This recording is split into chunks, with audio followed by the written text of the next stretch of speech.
Welcome back to Game 3 of our last quarterfinal between the University of Western Ontario and the University of Maryland. I didn't think we were going to get there, and I didn't think the way it happened was how we were going to get there, but here we are, finally, a third game here in the quarters. I don't think too many people were actually predicting the Nunu and the Tom Kench and everything that we did see. But first, we can talk a little bit about White. I do think he had a very strong game this time. On the Tulia, was effective, was able to actually get out to some of the side lanes and have a really big impact. He did get caught out a number of times by the Malphite ults, but overall, very, very good. And especially in their later game team fights, his Tulia ultimates were so good at actually sectioning people off, at catching them. It's just like how happy he is. I would be that happy too if I just if you could play Tulia like that. Oh, yeah, man. If only. And now it's all different. It's fine. I don't want to take Smite. It's fine. We'll complain about it Tulia later. Jungle. What? Tulia Jungle. I'm so unhappy. Can still play mid, but either way, White playing It doesn't very feel well. as good. It's not the same. Well, no. White did do very well. And I think kind of enabling a lot of what the banner was giving around, running around the map, kind of making things happen. I think if you're going to basically cause chaos and then try and force fights, Tulia is a great champion. It's why she's so prized and why we've seen a number of bans on the champion. So White not only taking a big priority pick, but I think doing very well with it is great for Maryland who, again, still looking to just find one more win. Yeah, and for a lot of these guys who are really high elo, affecting side lanes and affecting the map is one of the best ways to climb, especially as a mid laner. So a lot of these guys are very, very good on Tulia. That is one of the most effective ways, really, to win games for your team, especially in an unorganized environment, but also in competitive. When you're fully coordinated with those roams, so you're fully coordinated with the ultimates and people are engaging on them and kind of locking people down, how he sectioned off Short Hop in that final fight was very, very effective. But also, Yang playing Tom Kench in game 1 didn't work as well, but the Nunu coming out with another kind of wacky pick, it actually worked really well. I mean, It worked fine. Yes, he died in lane. It wasn't to a 1v1 or anything, but it's not like he got a big advantage in lane. With the snowballs, it was just simply about the push, and he's just playing this pick purely for team fight, right? There was no advantage that was able to actually be gained in the side lane. The Malphite ultimates were good from Epic to actually get picks, especially on White, but when it came time for the straight up 5v5, Tarek plus Nunu zoning, plus the Blood Boiled Kaisa, plus a Zac was so tough for UWO to actually deal with. And as a result, they get taken down. And I'm super interested to see, is Yang going to go to another atypical pick, right? Or is he going to be going back to meta? Because it wasn't like this was what he was doing all year long. Nara and Cho'Gath were his most played. That is as meta as it gets, pretty much, right? So this is something he's taking a bit of a jump away from the norm. And if you feel like you're an underdog, if you feel like perhaps there's a mismatch, or even you're just trying to catch your opponents off guard, this is a single elimination tournament. Bringing up picks like that can swing the game in your favor. Especially now that you're in effectively a best of one. I mean, only one game left to play. They had to win 2 straight. Well, certainly on the verge of doing so now. A reminder that Western Ontario also chose blue set, so we'll swap back over. See kind of what changes there, but certainly some fun games here. I mean, Western Ontario, I think, looked very strong in that first game. Looked fine as well in game number 2 and thought maybe, okay, this is their time to just kind of strong arm this team and complete yet another sweep. But Maryland says, no, we've got a couple tricks up our sleeves. We'll see if they've got any more for this final game. Yeah, we did see some slip-ups from UWO. We saw some mistakes. We saw some kind of cracks in the armor there for them that Maryland was able to exploit, right? Short Hop looked incredible in game number 1 from a lead. And while they did do well in lane, they knocked down the turret, they had a CS advantage, and they moved around the map and did all that well. When it came to the team fighting, Short Hop had some mistakes. Getting caught in a full channel, I can't even think what the Absolute zero. I said it 100 times now, I forgot. Absolute zero skill and 0 chance to live. There you go. He got caught by the full channel, absolute zero. Yes, he was kind of zoned out of the fight in his awkward positioning, but dying to that, without being CC'd in it, is not a mistake that you would normally see a player of this caliber make. So that was definitely one of those things where when you're playing this comp that kind of needs to continue winning, that needs all the damage coming up from the Caitlyn to have a chance in the team fights, you don't get to make any mistakes. And it's not that they were massive ones, but he needs to be playing extremely well in this final game if they're going to win. Well, looks like with Maryland back on red, Aurelia, Singed, and Graves at their bans, still banning both the Rengar and the Kha'Zix away from Wesley. But Zac's also going to join that list, so he will have to change his jungler as well. And kind of a lot to think about here, perhaps. I mean, Kai'Sa's kind of the obvious pick. Was the first pick for Maryland in the last game, but... Yeah, and Short Hop said it's his favorite champion, right? So he's certainly willing to go to that as well. Definitely a pick that he does like. And while he did play a couple Caitlyn games so far today, he was, throughout the regular season, more focused on hyper carries, more focused on scaling. The Kog'Maw, the Jinx, his two most played. Kai'Sa does kind of fit in that same sort of boat where you do become absolute monster in the later stages. They're going to take away the Morgana, though, so we're going to have to see something different from Blaze Nova. He did play Morgana 2 times in a row. It netted them lane advantages 2 times in a row, but we're going to have to see something different this time around, and be interesting to see if Maryland, as their third pick, is going to lock in the AD carry here, or if they're going to allow that to kind of fall to a lower tier, because they could actually just take away straight up the Caitlyn Morgana Karma and take away the first 3 picks that UWO had from last game and just say, hey, we're just going to do it better than you. Yeah, interesting to see, you know, kind of a lot of different considerations. Talia and Vlad both up, but it looks like Karma is actually where they settled.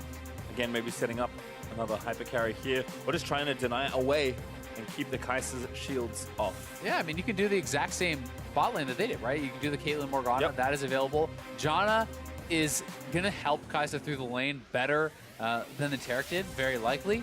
And he does something that gives a ton of protection to dive, but we have not seen any dive drafted yet from Maryland. So, you know, this is kind of one of those things where it almost feels like a bet on what your opponents will draft rather than what they have already drafted. It is also something that can help to limit their options. If you're worried about, say, hey, oh, what if they picked a diving champion like a Fiora or whatever it is that you're worried about, right? You know, Assassin or so on and so forth, then pre-picking the Janna can kind of deny those picks in AD. Well, there's Olaf. Can at least with the ulti get through a lot of the pressure that Janna can apply to your divers? So a nice one there for Wesley, and kind of getting away from the tanks entirely, really taking a fighter jungler and taking something that, especially if they use these bans towards Julius still, will have a lot of pressure in the early game, something that Julius has not been without in the first 2 games. Yeah, Olaf wins almost all kind of jungle matchups early on.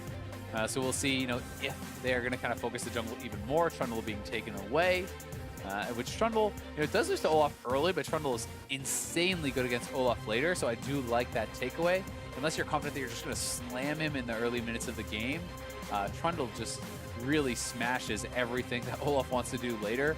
You know, shredding him with the ultimate, blocking him out with the pillar, and so on. So probably more focus, but what that does mean is, hey, you now ban away some of the dominant lane AD carries, and you could potentially get your Kai'Sa an easier lane, right? That is why they are banning away that Caitlyn. That is the price that UMD paid to get that early Olaf. You can ban away the Caitlyn, you can even potentially ban away something like a Varus, who also has a pretty advantageous lane, into the Kai'Sa, and then you're pushing these guys back on more of the passive laners. You could also take away the Ezreal if you're worried about already playing more of like a poke style sort of lane. So we'll see what the options are going to be, but Cho'Gath taken off the table. A lot of tanks have been kind of getting banned throughout this series. You know, Ornn is up this time around, so there's quite a few different options, and Ezreal is the choice. That does mean Varus is certainly alive and well as an option. Kog'Maw, they're going to go for a hyper carry comp here. You know, you already have the Karma and the Morgana, so certainly a lot of protection. And it's kind of hyper carry versus hyper carry right now. We'll see what the teams want to draft around it. Yeah, we'll see also what jungler Julius does take, because Skarner is up. Olaf, of course, was kind of the OG answer, but still a potent meta jungler on this patch if they want to take it. It's tough, though, drafting a Skarner into not only the Olaf, but also the Morgana. Yeah. You know, that is one of those things that feels very, very scary. A blind Fiora is very ballsy here from Epic. He says, all right, Yang, enough of this crap. Yeah. You're going to draft some tank into me anyway. I'm going to pre-counterpick your tank. And if you're confident that you will beat this guy in a carry versus carry matchup anyway, well, maybe Yang is just going to pick a tank last pick regardless, and then you've already kind of pre-counterpicked that. But this is a super aggressive type of comp once more. It is the Xin Zhao again. It is the Fiora. There's no true front line for UWO. When you draft comps like this, you need to win early. You don't really get to fall behind, because otherwise you will be ran down. I mean, if you can't win in a straight up 5v5, well, guess what? They're going to come straight at you. It's going to be an Olaf ulting in. It's going to be a Karma shielding everyone, speeding them up, charging towards you. And oh my God. What is going on? Okay. Last pick Taric. I think it's actually going to be Karma top. That is my guess. Okay. I think it's going to be Karma top. We'll see if they swap it around at 20 seconds. It could potentially be Morgana. That makes less sense to me. Karma top does very well into a lot of melee picks. It's super frustrating because of the kiting back and forth. Morgana seems somewhat vulnerable to a Fiora to me because you can very easily parry the binding. Yep. So that pick doesn't really make super sense to me, but maybe they're thinking of some other thing. Maybe he literally is just going to max W, rush a banner, and try to keep the Fiora under his turret. And if they don't change in 20 seconds, they can't change. So it is Morgana top, which I can't say I have ever really seen in a competitive game. I would have expected to be, you know, a different style, but this is like an Uzi comp. This is the most 80s carry-centric focused comp you could ever do. This is 3 supports. You have 3 supports, and 2 of them are solo lane. If only they had like Maokai or Own jungle or something. That's kind of the only way. Again, you bring the Nunu back. Where is the Nunu jungle? Where'd the Nunu go? What's he doing? Wasn't even. Yeah.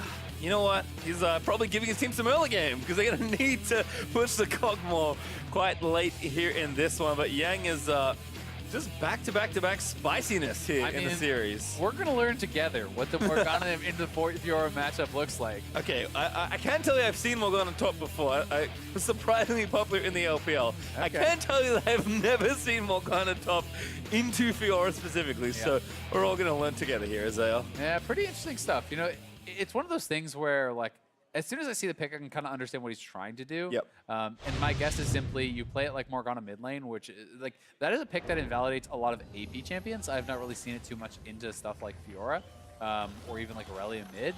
But you max W, you have very heavy push, and you basically are trying to just keep that guy under his turret, similar to how he was playing some of the other matchups. And we'll have to see if Yang's going to be able to do it, because I will say, if the Fiora gets going, there's no one on this team that will ever be able to answer a split push at any point in the game. Like, who is going to do that other than your hope is to just wave clear and not fight the Fiora ever? But if the Fiora gets to a certain point, there's no scaling side laner whatsoever, right? But at the same time, Xin and Fiora do not want to 5v5 into Taric, Karma, Morgana, Kog'Maw. Like, that is absurd. So much it feels like is going to be decided in the early stages of the game. If this kind of snowball 5v5 run it down type comp from Maryland gets ahead, they're going to group, they're going to push, and there's going to be very little that University of Western Ontario can do. But at the same time, if University of Western Ontario gets ahead through good Talia roams and Fiora split pushing, you're just going to get bled out. You can't really answer that. So fun to see this series evolve there. Epic has stuck to Malphite for 2 games and says, screw it, give me Fiora, which is a pretty big turnaround. And Yang is just continuing to surprise and, at least in my case, delight. Yeah, I mean, Morgana now on top. I love it, man. I love people bringing out things that you don't expect, making you, re-examine assumptions about the game, right? Really forcing you to think, okay, well, this is how you would expect someone to play, but is that actually the best way to play? Is that how they're going to do it? I do think if Yang gets stuck under his turret, it could be kind of a bit of a struggle, because it's going to allow Epic to have a free lane. If, I'm expecting Epic to just straight, sure, up into damage. Just going to rush probably for Tiamat and then try to look to kind of answer that push of his own. So definitely very interesting stuff. And the other thing that kind of gets lost in all this is the fact that already lost his range support, right? So the Kog'Maw now has a weaker 2v2 because it's not the Karma down there. It's not the Morgana down there. It's the Taric, right? And that means that they're going to be the ones probably losing in the straight up 2v2 you would expect if everything is played out equally. And that is kind of scary, because the Kog'Maw is the entire composition. That is the linchpin, right? So if he loses, they're not going to have much damage left, and they're going straight top for Yang. Yeah, here comes Julius. Yang already had his bone plating procced as a vital hit as well by Epic. Yeah, Epic's just trying to chunk him down. We also see that he may just be waiting to see if Wezzy shows up, if he face checks him. Epic's going to be close to level 3, but I mean, Yang is potting up. He's playing it pretty far back. I don't think he can actually go for that. Yeah, again, playing safe, which kind of smart stuff and good instincts there by the top laner. A bit of the anti-timing, though, because as Julius walks away, Olaf comes up, and Epic doesn't have the wave fully pushed in. So he's actually pretty vulnerable in this spot. Misses the parry on the binding there, just barely. Yang is kind of low. They both have expended their potions, but if Olaf comes up, if Epic dies here, that's going to be rough. And I think Epic's going to die here. Level 4 double buffs here. Certainly lines up well. Epic is just trying to, again, get his lane going, but there's a flash binding from Yang. Wonderfully done. Epic going to try and answer back, but he's dead. Flash kill, and there's first blood to Morgana. Nicely done. That was a Q flash, I'm pretty sure, from Yang. Not actually a flash binding, so no real time to react. And I mean, Yang is making it work. He's picking all this random stuff, and he's making it work, and it's Glacial Shroud. First item. Is it going to be an Iceborne Morgana? I don't know. I think it might be. I mean, I thought if we saw Karma Top, there was actually going to be Tank Karma Top. I've never seen Tank Morgana Top, let alone Iceborne. Okay, I'm officially out of my depth. I have seen some stuff in my day, but this is. I mean, this is cool. This is great. I'm trying to think of a good comparison. I mean, so you can go like Tank Victor with Iceborne and all this sort of stuff.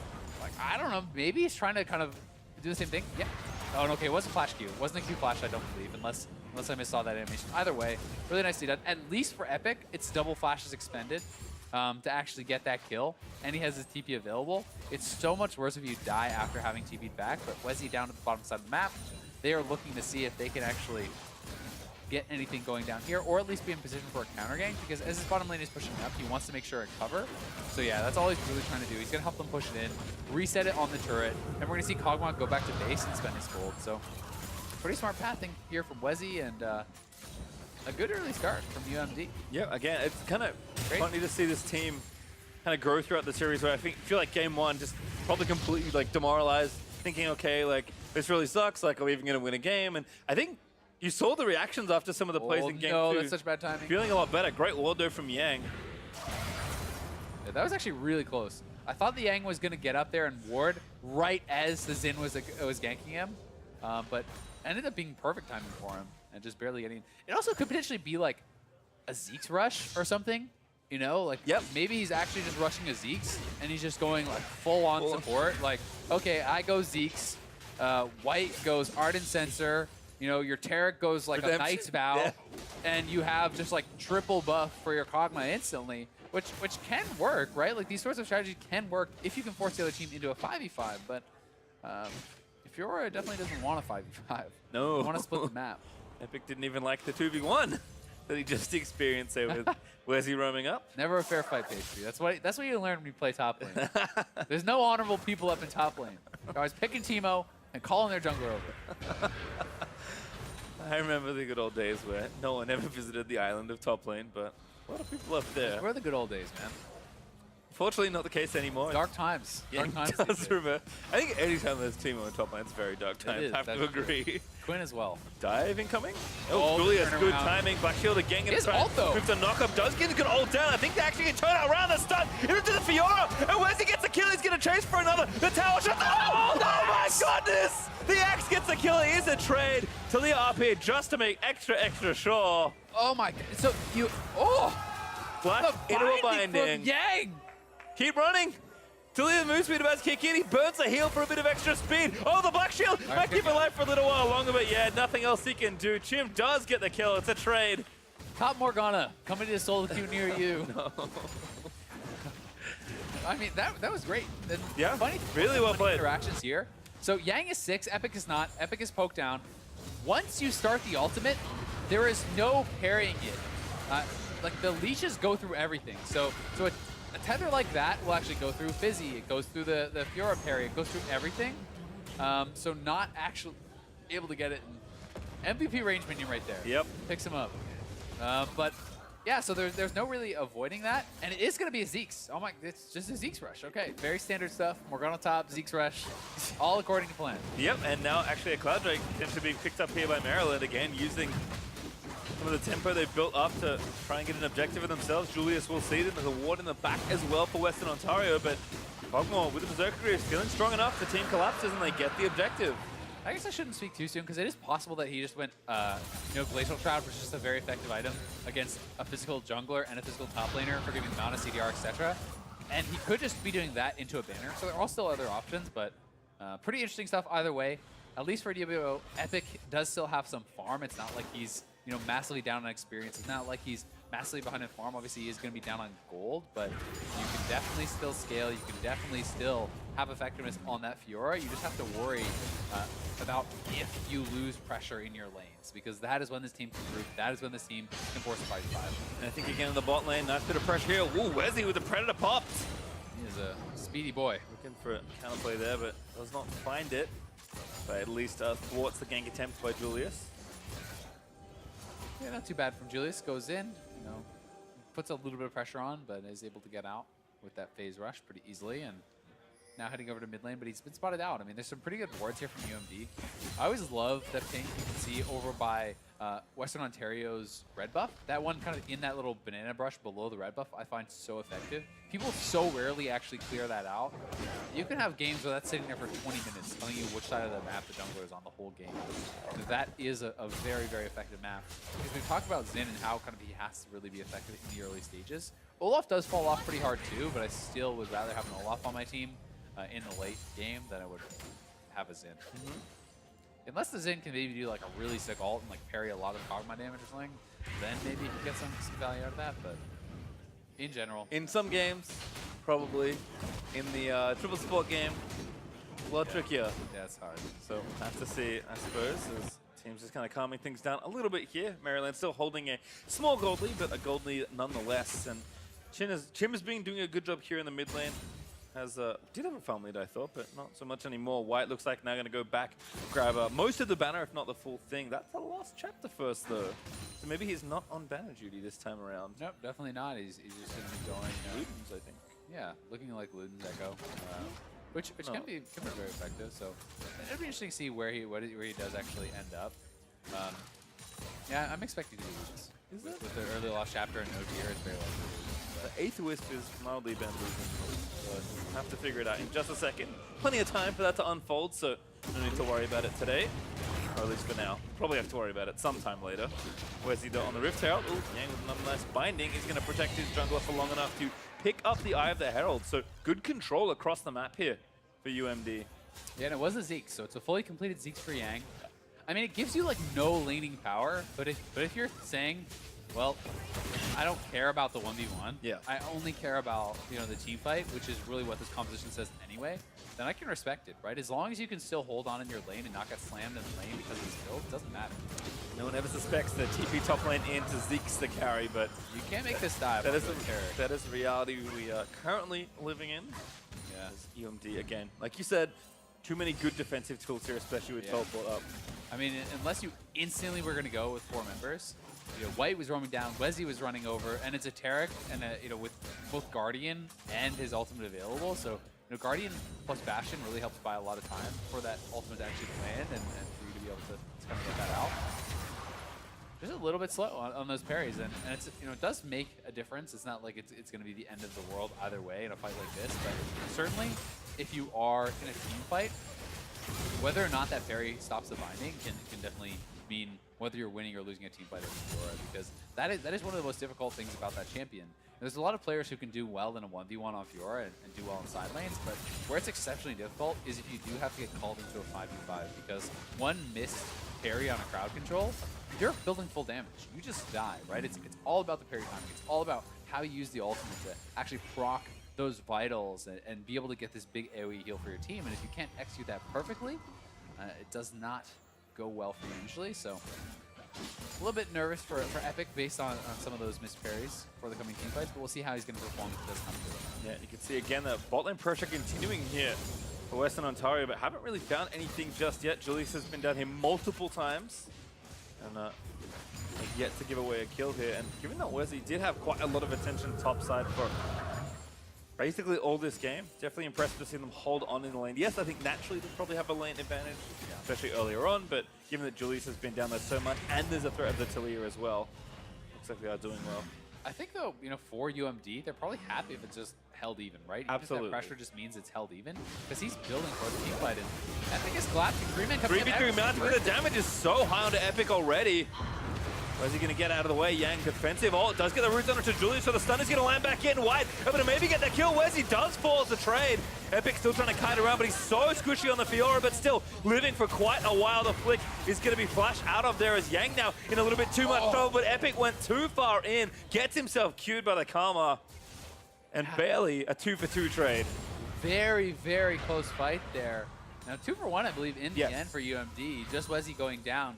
Epic diving deep, trying to get those vitals, trying to survive with the grasp and the heals off that, but there's not quite enough damage for them to actually close this out. They make the call to collapse on this, but it's 3 men there so much sooner. So Epic loses so much of his health, and again, that's a situation where you want to parry very early, before you've taken that damage, right? He loses about 80% of his health.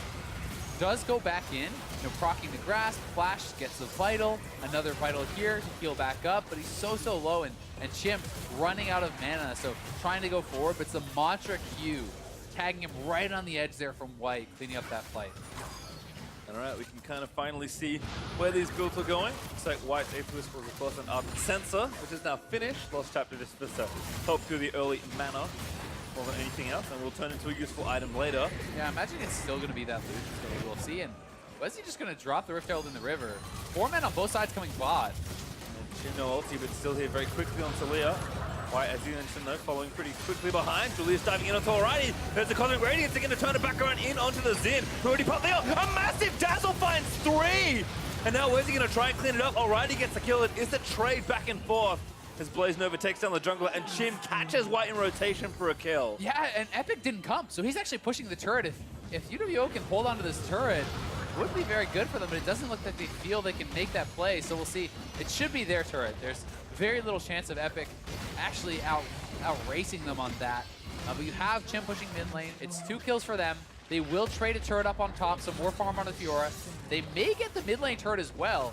And if they do, UWO actually coming out on top on this trade. It was a very close fight. I mean, that was a beautiful Dazzle flash from Quirk that set them up pretty well. It looks like the trade's still going, though, as Cloud Drake will also be given over to UMD to make it their second Drake of this game.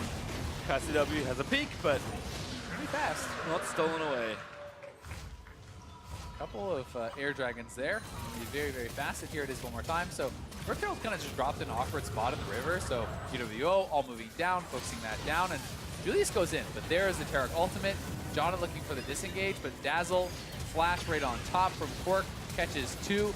Blaze Nova barely stays alive with the shield and the disengage from the ultimate, and they're able to trade back and get 1 kill. At the same time, you saw that Chim was picking up a kill in the river. You had the Fiora pushing top. Fiora does not really want to group, and working towards the Merc Treads to kind of deal with perhaps some of the CC a little bit better. They just need to kind of buy time.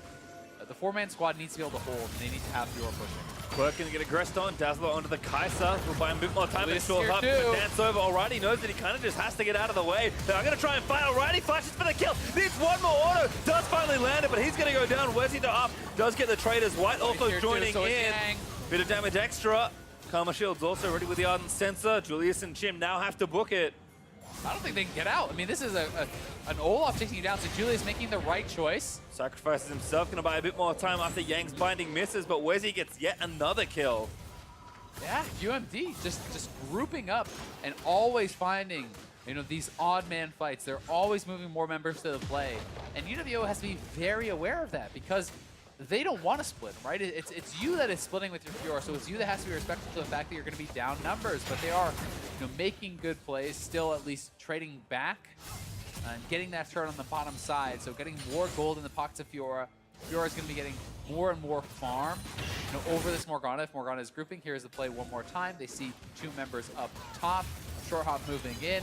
Quirk gets a good Dazzle, though, which really kind of slowed down the play, and then buying time. And Short Hop dove in, but they're focusing the Taric. And that means Kog'Maw is free to fire onto the Kai'Sa, and that allowed already enough time to kind of turn it around, and then as the rest of the squad comes in, they can continue to play. Yang arrives, White arrives, Wezi, and then all of them kind of chase one more. Yep. Epic, though, did get a turret in the bot side, so still 3 turrets to 1 in favor of Western Ontario. Top lane turret didn't stick around with their mid laner and jungler to try and push it down with Olaf Karma. So as these AD carries get stronger, Rage Blade's done for both as people pick up items. We already know the game plan for both these teams. It is full on 5v5 for UMD and 4-1 only, pretty much. Yeah, I mean, it has to be picks. It has to be this running gun style from UWO. It's like, great, Kai'Sa scales fantastically. So does Kog'Maw, but it's not a fair fight because it's a Karma, it's a Taric, it's a Morgana, all supporting you and shielding you. So even if Kai'Sa has even items, you can't really fight into that Kog'Maw unless you can have like a fantastic start to the fight or some sort of pick. Like, it's going to be up to Fiora to really find pressure on the side lanes, to continually get turrets, for Chim to be finding pickoffs and moving around the map and clearing out waves on this Talia, because you don't want to straight up 5v5. You have to outmaneuver your opponents.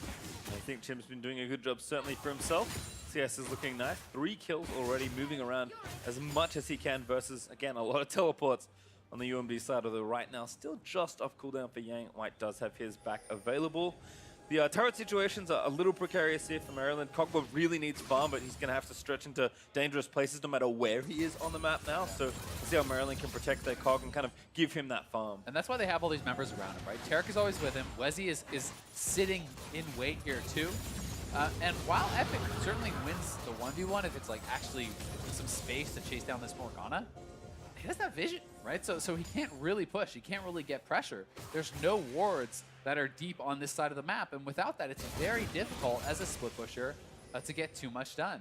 And it is just a 1v1 against this Morgana, but he doesn't know that. He doesn't really know where everyone is. Zonya's done as well for Yang, so probably feeling a little bit safe from any sort of Fiora all-in, especially under his own turret. But Western Ontario, again, moving as force, starting to get very aggressive as they move into the red side of Maryland's jungle.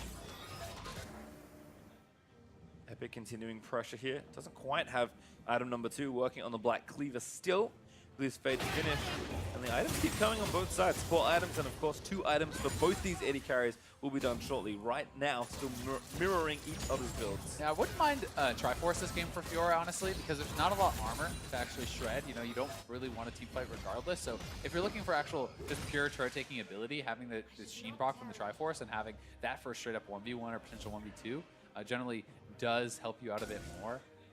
Even just the mana on Triforce is actually pretty big because Fiora can end up being pretty mana hungry, but you are right, it is going to be a Black Cleaver.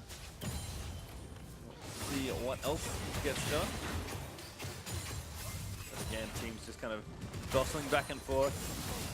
Game is now dead even on gold as well, although again, Maryland have some turrets to take, but if they don't get them, they're going to struggle, especially as something like this becomes more and more important to the teams. Baron up and ready for the taking. Yeah. And that's one way that Maryland can force a fight, right? Tarek is one of the best Baron takers in the game because you constantly reset your passive and you can heal nonstop, but it's UWO who are just going to try to rush this down. There's no vision for Maryland. If they can get this, this could be a turn point in the game. It's spotted now, and will they commit to it? I mean, this is super risky. Oh, what a wall from Jim. Flash up for Olaf though. Where's he going to have to be a big hero? Goes in for it. Looks for it. No, doesn't get it. Julius finds a smite. Another fight going to go in. Yeah, big ultimate finds almost everyone. Now the ultimate there as well with the Cosmic Radiance is already trying to fire out of the way. Short up goes in a little too deep. Wants to flash out of the way. But I think the fight will be won here by UMD. They cancel it back. Julius goes down. 2 for Baron. Very messy. Yeah, they end up being 3 for 1 in the extended play as they just got cornered in the pit, despite the fact that Wezzy died before anything happened. There's still 3 supports and a Kog'Maw with Tarek ult available. They could not put out enough damage. I mean, Shorehop is at a pretty strong point. He's equal itemization, but he dives in. And there's just not nearly enough damage to get anything done there. But still, even with that, I would take this play from UWO. It sounds maybe a bit funny to say because they gave up all those kills, but Baron is one of the best ways that Maryland has to force the University of Western Ontario to actually group and fight the 5v5. If you get a Baron, you walk as a 5-man squad down mid lane, they now must respond or they lose the base, right? So just even getting it off the map and getting that Baron onto your Fiora may be worth the cost here. And here it is one more time. Really good wall there from Chim pushing them out.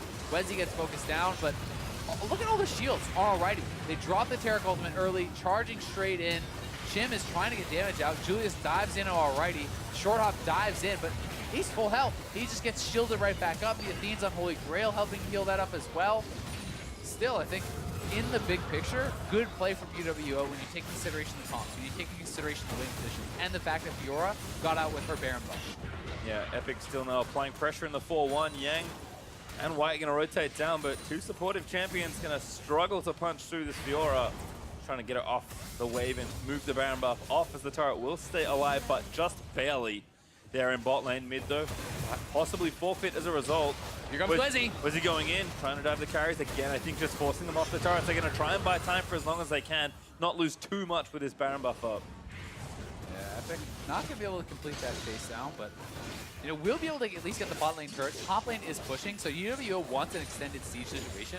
They want to keep bot and mid shoved. They want their top lane to push up. They want to be able to knock down as many turrets as possible and really get a gold advantage.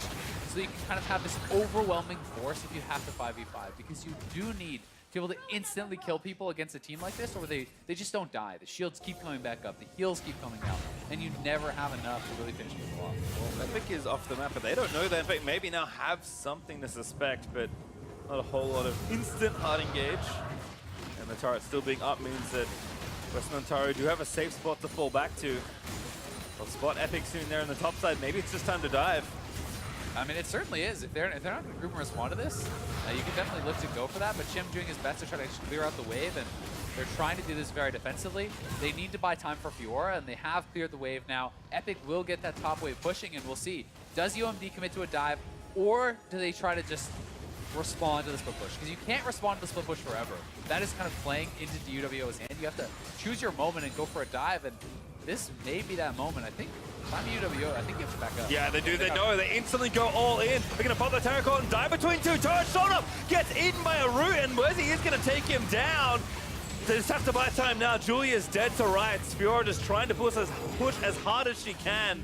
But the turret's going to fall, and the base is still under threat here. I mean, UWO needed to back up. They did not respect that dive. Now they're desperately trying to clear out minions. Fiora is just going for the base. Yeah, I mean, just trading, I guess, at this point. UMD, I think, probably have to back up now. I mean, there's no way you can team fight, so Epic, there's no point in you basing, right? Like, you have to just commit to this. But UWO should have given up the tier 1, backed up, tried to thin the wave as it came into the tier 2 to buy more time without giving up the kills. When you try to fight aggressively into that with the Olaf already on the side looking for that flank, you're giving up a lot, but still, they do trade a couple turrets. It is the kills going over to UMD, and it was always going to be this scrappy game that UWO had to play once they opted into this style. And it's a tough game to play, you know, from that point of view, especially when you are the Xin on the team. It's like very little I feel that Xin can actually offer in these team fights when you can't win 5v5, when he has to stay grouped. Well, I guess the other constellation is that Epic did expose the inhibitor in top lane as well, so kind of a lot to think about, but Baron is back off the map. There's another Drake coming up, but still a number of minutes until that's there. I mean, it's totally a winnable game for the UWO, just not through 5v5, No. unless already misplays horribly and no one and then kills his them. 3 supports misplay horribly as well. You have like, it has to be everything, right? Like Tilia, essentially, the only way I could really realistically see it is Tilia gets a fling and it's kills, but might get a chase down here on Wezzy. Well, trying to run away. He does flash, but he's going to get chased down by the Fiora. Wezzy dead to rights. Epic able to take him down. That is a big kill there, and no real reason for Wezzy to be pushing in a side lane by himself like that. You need to be respecting where the other team is, because this is the UWO team that's trying to pull you apart. You are strongest as a squad. You need to have vision. You need to have numbers. That is how you function with this Kog'Maw team, but UWO moving to the base, I don't even think that they can win. Yeah, this 4v5 could be troublesome. The ulti down. Quirk does die there, but the ult will complete. Julius taking damage. Yang also with the front attack with a Kog'Maw ripping through almost everyone. Still living for a while longer. And UMD defend 4v5. They got 4 kills already. Kog'Maw nabbed a triple. Yeah, unless you're insta-killing the Kog'Maw, you cannot win a 5v5. They needed to continue the split push. If you send Epic up to the top with 1 man down, you send 4 men mid, you pressure that tier 2, that is a way in. That is a way where they can't actually allocate their members properly to defend. If you commit to the 5v5, you need to insta-kill the Kog or you have no chance. And despite the fact that it was a really good fling to start, like they burst down Quirk, I believe, before the Terra Cult even lands. So Quirk gets flinged in, he gets burst down, but look at the damage coming out here now from Alrighty. All the cooldowns are used just in the middle of the fight, shredding through. He's a couple autos away from killing everybody there. That's just insane damage. Yep, and now it's going to get worse. Infinity Edge has been completed. Oh Look at the damage there from the Kog'Maw. Double bagels as well from Maryland, of course. Wesley wasn't even there to contribute, so tough to really criticize him for that one. Never heard that one. 2 zeros, man. It's good. Tasty snack, but Good not good. That's why you make the big bucks.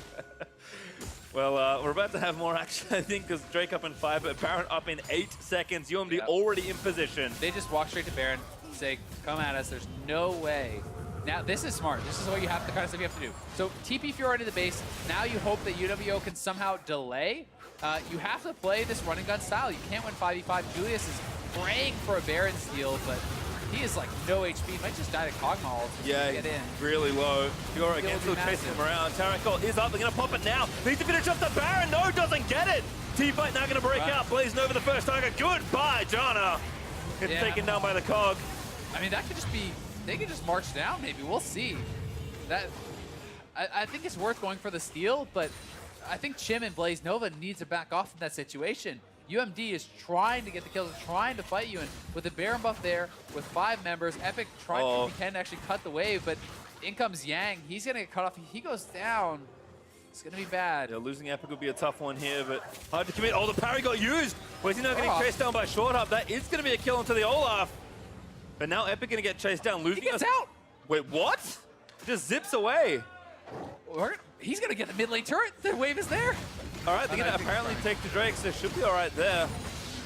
Great job by Epic. I'm shocked that he actually got out of that. And the fact that Wezzy ended up dying to Short Hop takes a little bit of the teeth kind of off of that Baron play. They did get an inhibitor, so it's something going for them, but it's got to be more of this. And they're trying to stay around and get a vision. You know, as soon as you see Julius going into the pit, though, the rest of the team needs to run. There's no way you can actually win a fight here. So back off, get out. Let's see how close it was. Did this smite come off from Julius? No, not able to get his smite down. I believe this smite was used after. Yeah, I think it was. I think it was used after the Baron went down. But a good try. And they did get the inhibitor, which is the correct choice here from Epic. So let's see.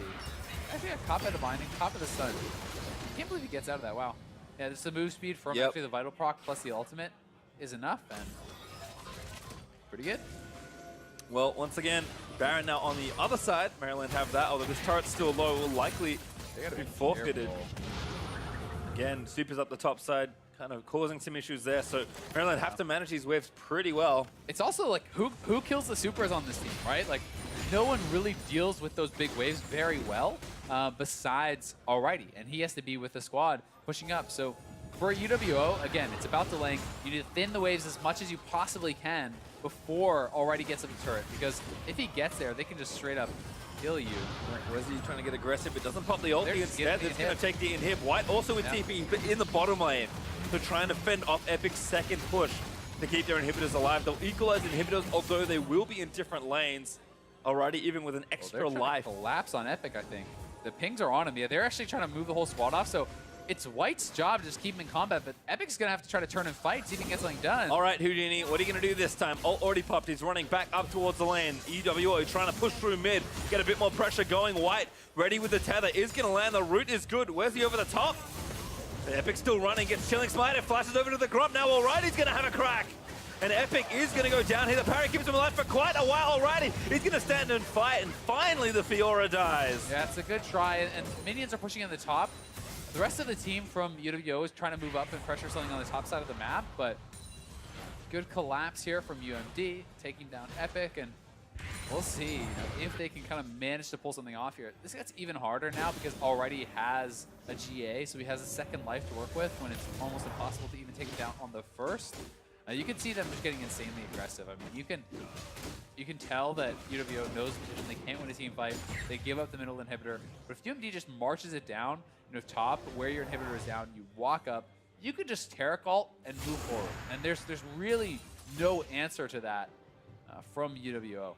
And it feels like kind of the next thing to watch is as soon as that top lane inhib is back up and the wave is in a decent spot for Maryland, they're just going to do exactly that. Group up mid and just see what answers UWO have. And like you've kind of been saying this whole game, Azale, at this point especially, there's really not much they can do apart from trying to drag you around the map. And eventually, they're just much faster than you at winning, and you'll lose.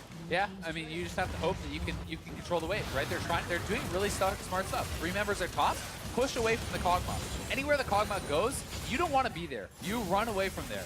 And now, you force Kog'Maw out of the base, you send Epic to bot lane to push that in, your members can go over to top lane to get that pushing again. Like, the game is about minions, right? So you need members in each lane that can deal with minions. At the end of the day, that is what League of Legends comes down to. And when you draft this team that has to be a 5v5, type composition, sometimes you can struggle to deal with that and you can get pulled apart, but it's going to be so hard for Western to really pull it off, I think, especially when Elder is coming up, especially when these super endgame objectives come up. I mean, they have 4 dragons. If you get Elder, it's insane. Yeah, they don't need Elder to win the game, but even with 3 clouds on an ocean, Kog'Maw's just going to do even more damage, and now his last item is finished with a rapid fire cannon. So Alrighty is ready to get some kills. He's already got 8. This is definitely nitpicky, but it's like, it's interesting to me when I'm looking at Epic's build. I think it makes a lot of sense in a standard game. But when you're going Sterix GA, what is that really going to accomplish for you? I guess that makes you a bit more tanky in a team fight. Like, can you ever win a team fight anyway? I don't think so, right? So to me, it makes more sense to just go straight up glass cannon, to be able to actually, go things like the Triforce instead of Cleaver, to go like a Bloodthirster instead of the Sterix and GA and these sorts of things. Just like maximize your turret killing ability, maximizing your 1v1 ability, because that's really the only chance you're going to have in this game anyway. But decisions like that are very hard to make, and it likely wouldn't change the way the game goes anyway. But just a little thought. Well, game might end at this point because Epic is back on the top side. He does have TP. Nice wall to delay there from Jim, but the root's going to land. Damage coming out. Jim goes down. All right, he's got like Wesley in the back, going to dive into place. Nova and Maryland, they should have enough to try and finish off the game. Epic is just entering for an in-hit. Cosmic Radiance does get burnt. It's 2v5 right now. Yeah, I think that's got to be it. Alright, he can just flash forward, and he's just going to kill everyone. Yep, Yank flashes in instead. They're going to just buy time, I think, for the turret. The TP goes down, but the turret might die before it's completed. Instead, they'll let it go. Alright, he's just letting it rip. He slays everyone, and Maryland come all the way back to push themselves into the semifinals. Just like that, they execute on the composition. 11-1 and 11 here for Alrighty on the Kog'Maw. They are pumped up after that one. Just no answer for UWO to this team fight. They couldn't ever get the split push going well enough. 3 games, 3 crazy picks for Yang. I mean, this is pretty wild. We get a Tahm Kench, a Nunu, and a Morgana top lane here for Yang, and they make it work. They drafted so heavily around the support. They shut down Epic enough in the early game that he never really got going. He was never the one that was pressuring everywhere in the side lanes, that was really making them respond to them. It was always UWO having to respond to Maryland, having to respond to whoever the Kog'Maw was. And despite some good plays from UWO and a fantastic first game, the other one's going home. I think you can kind of feel the mood change as well across the series for Maryland. Like game 1, I think probably pretty despondent. Didn't look like too much fight. And then, things kind of happen. The Zach bait turns into the Nunu turnaround. All of a sudden, people are starting to smile. That game just felt, when you look at game 1 versus game 3, so much more confidence in what they were drafting, what the goals of their comp was. And even though there were some missteps, just the way they were playing was vastly different. Yeah, it certainly was. It really did feel like they got a lot of confidence, as you said, from that game 2 win. Took that into the 3rd and final game, and it's tough. It's tough to lose like that. When you did feel like you had the advantage, when you felt like you had the ways to win, and certainly, Western had their chances. They had their opportunities. Had they been able to make some of those plays around the top side work a little bit better for them, it could have been a very different game. I think back to game 2, the fight around the blue buff, absolute 0, a 3-for-0 that looked like it was going in the favor of Western, right? If that goes the other way, maybe game 2 is theirs, right? Maybe that gets snowballed, and some of these early plays onto Epic this time around, him getting put behind, if they're putting the Morgana behind, who knows? That can look very different as well. But it's always these what ifs, these these questions that you're left with after a tough series like this. And for Maryland, they don't have to ask those questions. They can just move on happily to the semifinals. Yeah, just think about the rest of the weekend because they still have more games to play. We will have a check-in with some of the replays, though. Maryland just feeling so coordinated. This Baron was close.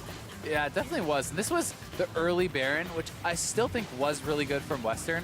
Being able to pull the trigger, collapse, get that Baron, because they knew if you give up the Baron to this kind of deathball comp, you're likely just seeding your inhibitors. There's no way to 5v5 into it. So they give up some kills, but they get the Baron. They're able to actually kind of play this split pushy style. Epic gets out, he takes an inhibitor. They get some things going for them, but they never had quite enough pressure to really draw Maryland back to base continuously. Maryland was able to kind of just pick their moments and push. Yeah, and like you said, the moments they picked were a lot more straightforward, and this was the comp in full motion. Yeah, definitely the case. And this had already been like a full commitment. They knew Fiora was not coming back. There's no TP on Fiora. They had already decided to commit fully to this play. So these little decisions can make a big difference here. had Western actually backed off and not try to defend that tier 1, because Maryland was posturing heavily around that tier 1 turret for quite some time, for about 30, 40 seconds. You knew that they wanted to make a dive. You knew that they wanted to set up for that. And Western is trying to thin the waves, trying to delay time for the Fiora. So if they back off, if they retreat to the tier 2 and try to thin another wave or two, buy a little bit more time, these things can totally change the pace of the game, right? That means maybe Yang has to go back to base, and then you can try to TP 5v4, or it buys you enough time to get the inhibitor and keep Euro stays alive. But these little decisions, especially in a game like this, can mean everything. Yeah, top lane 4v5 as well. It felt like maybe already was going to die, but used everything, had shields. This, however, is the final fight where, again, Maryland just know that pretty much the game is over, and this binding certainly helps. I mean, just look at the auto. 3 autos from Alrighty. That's 100% of his HP. 1 auto onto Blaze Nova. That's about 80% of his HP. And this Kog'Maw was just way too strong, way too much support behind him. Still had his GA the whole time. Never really in danger in these late game team fights of going down. And they put all their eggs in that one basket, and he performed. And I think, again, in the early game, Alrighty and his lineup partner do also deserve credit there, because there were potential problems there for Alrighty and Quirk, just because of how much pressure Julius was willing to put on. But, they basically held the lane by themselves, 2v2, 2v3 to 4. And from there, it was kind of all good once the Kog'Maw got things going. For more on that victory, though, for Maryland, let's send it over to Ovally and the Tahm Kench Nunu Morgana top extraordinaire. All standard. Thanks, guys. I am here with the interesting top laner, Yang. Congratulations on your victory. The one question on everyone's mind, top lane Morgana, how and why? Well, I play top Morgana because I could just neutralize the lane, and I don't really main top. I just play jungle and support, so I just want to play a champion where I could just go even. It's fine. So you were filled to top lane for the college championship? Yeah, I was filled for last year too. That's an interesting answer. Okay, so I mean, you're pulling out these interesting picks. Are we going to see anything else? Any other surprises in tomorrow's game? If I think of anything. If you think of anything. Well, last year, Maryland got knocked out fairly early, but now you guys have made it through the first round. What makes this year and this team different? This year and this team, I think we didn't do that much different. I think it was less pressure, and we just didn't practice at all, so we didn't expect much. And I think just having no pressure just makes us play a little bit better. Why would you say there's no pressure?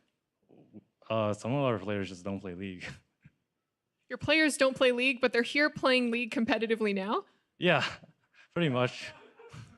I don't know what else to say. We just didn't have any pressure, since we know if we lose, then it's because we didn't practice. But if we win, then it's just a bonus. So what would you say, if any, is your motivation for being here? Was this just a free trip to LA for you? Yeah, pretty much. Well, then maybe let's think of for the glory, because a lot of people are thinking of the BTN conference as the weaker of the regions, I would say. Are you guys here to maybe prove that that's not true? I don't think the BTN's that much weaker. I think it's just we had really one strong team, because in 2016, I think, we made top 4 as the East Conference champion. So I think it's just got unlucky that we got drafted into BTN. Oh, man. Well, what's interesting about you is usually the path to pro starts somewhere in college, and then they go on to advance past that. But you and White have actually been playing in the competitive high school scene, or excuse me, since high school. What can you tell me about that relationship and starting competitive so young? I think me and Martin just played a lot of League, and we were decent at the game, so we just decided to play in HSO, and somehow we won. I think I just enjoy playing with Martin, so that's the reason why we are still here today. Well, you sound like a very lucky player. Congratulations again, Yang, on your victory. And for more, back to the State Farm desk. Costing gas, but hey, we'll take it. I mean, Says State Farm, it's a desk. You know what? You are right. Technically correct, the best kind. Well, with the conclusion of today's game, we are left with our final 4 teams who will duke it out in best of 5s tomorrow. Day 3 begins at noon with the University of Illinois versus Columbia College, followed by the matchup between today's victors, UC Irvine and the University of Maryland. Irvine looked extremely strong, maybe the best team of the 8 we've seen so far. Maryland look fun. Yeah, and I mean, it's kind of crazy to hear that they didn't really practice that much for this event, but they're yet able to take down UWO, who was the only undefeated team coming into this tournament. who had 5 challenger players, but they're able to do it, and it's kind of one of those any given Sunday type situations. They said it. The pressure felt like it wasn't there for Yang, and sometimes that's one of the biggest things about playing on a stage like this is being able to play comfortably, being able to play like you can at home, and they certainly were able to pull that off. Well, certainly good stuff there. While we wrap up the College Championship this weekend, a reminder that the NALCS Summer Split kicks off next week on Saturday, June 16th at 2 p.m. with a rematch of the Spring Finals. The 100 Thieves take on Team Liquid. And if you want to join us live for the broadcast, make your way over to loesports.com/tickets to catch all the action as it happens and meet your favorite pros in person. Can't guarantee you any more Ghana tops, but it's going to be good. You know what? It's tough sometimes when the NALCS doesn't deliver Morgana top, but I think we'll take it. Still, more college to play now for myself, Azale, Ovally, and the entire broadcast crew. Thank you so much for watching, and we'll see you tomorrow for more of the 2018 College Championship. Good night. Welcome to day 2 of the College Championships. Today, the second half of the top 8 will leave it all on Summoner's Rift. Young gonna get, finds the Q, very long range, but Lotus actually is gonna turn it back around. Still the flash, moves it back in. A beautiful play from Young Ben. Kill Grits. Nice. Good job! Let's go! Oh my god. Holy, where was the swipe? I'm sorry. Alright, we're the home team, boys. The home team. Look at that. They got a stupid little UWO. We've got this anteater there. I mean, it's a kind of like symbolic anteater. It's kind of hard to see the representation there, but you understand. They're just gonna die. Another great Blackfield combo. Beautiful dive. Lotus! Varus, nice. Keep going, keep going. Back in! Let's go! Good job! Let's go! Yeah. I love good shit! Thank you, team. UCI will move on to the semifinals looking very, very strong.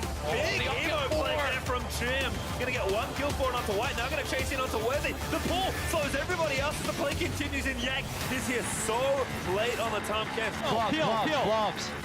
Block, nice. Yeah. Go. Nice. Nice. I got it. Does get Yang. Gonna channel the ulti. White ulti to try and make it happen. The damage is massive and the absolute zero, and Yang, he's gonna take down Julius. I got him. Good. Pull them all out. Go. So take him down. Julius gonna get the ult down and knock him back in. But Jim now gonna go down to Alrighty. Then diving back through, short up. Can't get to the fight. 4 kills coming through. I think they actually get turned around the stun. Into the Fiora. And once he gets the kill, he's gonna chase for another. The tower shot. Oh my goodness. Finish. Kill off. Nice. Kill him. Look away. You're fine. Kaiser flash. Julius taking damage right. Yang also in the front. With a combo. Ripping through almost everyone. Still living for a while longer. And UMD defend 4v5. And he's just going to kill everyone. Yang Flash didn't understand. They're going to just buy time. I think for the turret. The TP goes down, but the turret might die before it's completed. Instead, they'll let it go. Alrighty, just letting it rip. He slays everyone. And Maryland come all the way back to push themselves into the semifinals.